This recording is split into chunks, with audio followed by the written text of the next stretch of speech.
Hello बच्चों, how are you?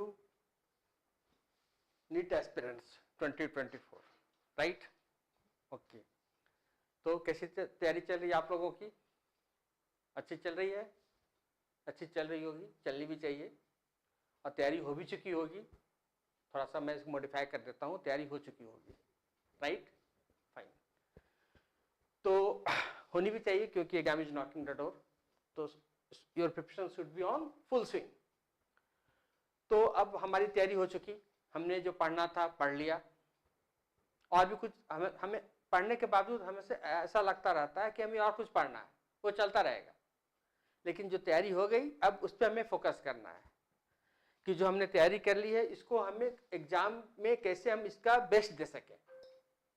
हमारी तैयारी को, हमारी जो तैयारी है उसके अनुसार से हम एक महीने के दौरान, जो भी एक महीने का टाइम है, अभी गैप है, पीरियड है, उसमें हम अपने कैसे स्मार्टली हम स्टडी करें, कैसे स्मार्टली रिविजन करें, सो डैट कि हम अपने बेस्ट से बेस्ट परफॉर्म कर पाए एग्जाम में। तो इसके लिए क्या एक इंपॉर्टेंट पॉइंट होता है जो हम लोग देखते हैं, पिछले बहुत सालों से हम लोग का पढ़ाने का एक्सपीरियंस रहा है। तो हम लोग देखते हैं कि एक महीने का ये जो टाइम है, this time is the most crucial time for the student. इसमें स्टूडेंट्स को, सारे जितने भी स्टूडेंट्स हैं जो सिंसियर हैं, उनको अपना सारा इनपुट उसमें लगा देना है, झोंक देना है। ओके। उसके लिए क्या करना है? उसके लिए थोड़ी हमें smart way of strategy develop करनी होगी। ये स्ट्रेटेजी का ही एक पार्ट है क्रैश कोर्स। इस क्रैश कोर्स में बायो में स्पेशली हम लोग एनसीईआरटी को फोकस करते हैं। तो एनसीईआरटी के हर एक चैप्टर्स को, एवरी चैप्टर ऑफ एनसीईआरटी पे हमें कमांड होना चाहिए विथ डायग्राम, फिगर्स और एंड ऑल। तो उसके लिए हमें क्या करनी है कि हमें एक ऐसा प्लानिंग करना है कि जो एनसीईआरटी के मोस्ट इंपॉर्टेंट चैप्टर्स है इसको पहले कवर कर लेना है। जिस यूनिट से ज़्यादा क्वेश्चन आता है उसको पहले कवर कर लेना है। मान लो 4 चैप्टर पढ़ लिया, 4 चैप्टर से हमारा 15 क्वेश्चन आ रहा है, तो उस 15 क्वेश्चन या 15 क्वेश्चन जो है उस पर हमें क्या करना है, उस पर हमें ज़्यादा फोकस करना है। फोकस तो हर एक चैप्टर पे करना है, लेकिन हमें जो मोस्ट इंपॉर्टेंट चैप्टर है उस पर भी फोकस ज़्यादा करना है। और सारे इंपॉर्टेंट जो भी पॉइंट्स, हर एक चैप्टर का चैप्टर वाइज जो पॉइंट्स निकलेगा, 15-20 पॉइंट, 25 पॉइंट, 25 पॉइंट, 30 पॉइंट हर एक चैप्टर का होता है। जो तुम देखोगे हम लोग जब ये करते हैं इसको इवेल्युएट करते हैं, तो पाते हैं कि ये कुछ क्वेश्चंस को मॉडिफाई करके ही वो हमेशा कुछ 1-2 साल 3 साल 1-2 ईयर गैप पर वो पूछता रहता है। तो उस इम्पॉर्टेंट पॉइंट्स, उस इम्पॉर्टेंट क्वेश्चंस को हमें याद रखना है, मेमोराइज रखना है। क्योंकि नीट में सारा गेम है 3 घंटे का, उस 3 घंटे में ही हमें बेस्ट देना है।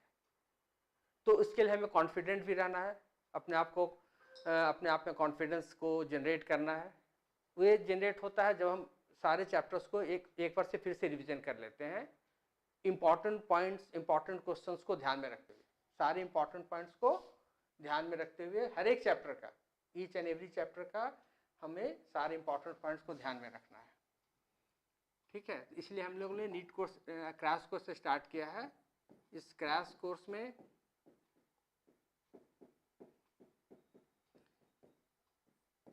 एवरी चैप्टर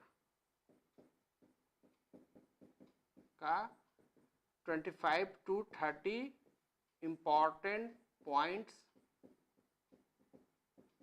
या very very important questions which is based on the PYQ, जो पीवाईक्यू पे बेस्ड रहेगा, बेस्ड ऑन प्रीवियस क्वेश्चंस पे बेस्ड रहेगा।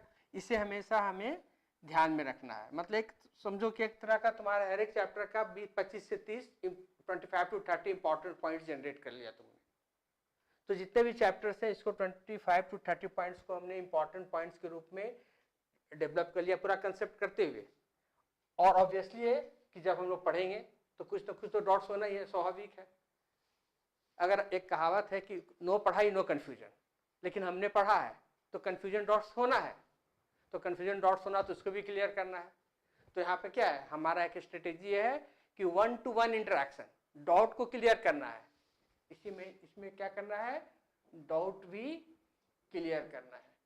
जितने भी डाउट्स हैं इनको क्लियर करना है। हर एक चैप्टर का, ईच एंड एवरी चैप्टर का जहां भी डॉट्स होता है 1-to-1 इंटरेक्शंस के साथ, 1-to-1 interaction mentor and students के बीच में, टीचर एंड स्टूडेंट्स के बीच में 1-to-1 इंटरेक्शन करना है और डाउट्स को क्लियर कर लेना है, जो कि काफ़ी बेनिफिशियल होगा एग्जाम में। जब तुम एग्जाम देने जाओगे तो उसमें तुम्हारे अंदर कॉन्फिडेंस रहेगा और तुम एग्जाम में अच्छे से नीट को क्रैक करने का एक अंदर से एक जज्बा रहेगा कि नीट हमें निकालना है, क्योंकि हमने ऑलरेडी पढ़ लिया, क्रैश कोर्स भी कर लिया, जितना इंपॉर्टेंट पॉइंट्स था इसको देख के हमें बेस्ट वहाँ पे परफॉर्म करने की कोशिश करनी है नीट में। तो अगर ज्वाइन करना चाहते हो तुम लोग क्रैश कोर्स को, तो यह सेंटर जो है इसके बायोलॉजी सेंटर नीट बायोलॉजी, ये friends colony road number 3 असियाना Nagar Patna में है। इसका लैंडमार्क है स्कॉलर बोर्ड स्कूल और सेंट मेरी स्कूल यहाँ पे है। तुम हमसे कांटेक्ट कर सकते हो on this given mobile number 9955984011। यहाँ पे बायोलॉजी की एंड फिजिक्स की क्रैश कोर्स कराई जाएगी। एनसीईआरटी को हम लोग फॉलो करते हैं, प्योरली एनसीईआरटी बायो में, उसको फॉलो करते हुए इसको हम लोग आगे की ओर इसको सारा क्रैश कोर्स में इसको रिविजन करेंगे। सो होपफुली एंजॉय करो पढ़ाई को और तैयारी करो विदाउट टेंशन, बिना किसी स्ट्रेस लिए अपना परफॉर्मेंस तुमको बेस्ट करना है, कर्म ही करना, फल की चिंता नहीं करना। इसको ध्यान में रखते हुए तैयारी करो और निश्चित रूप से तुम लोग इससे बेनिफिट लोगे। Okay, bye.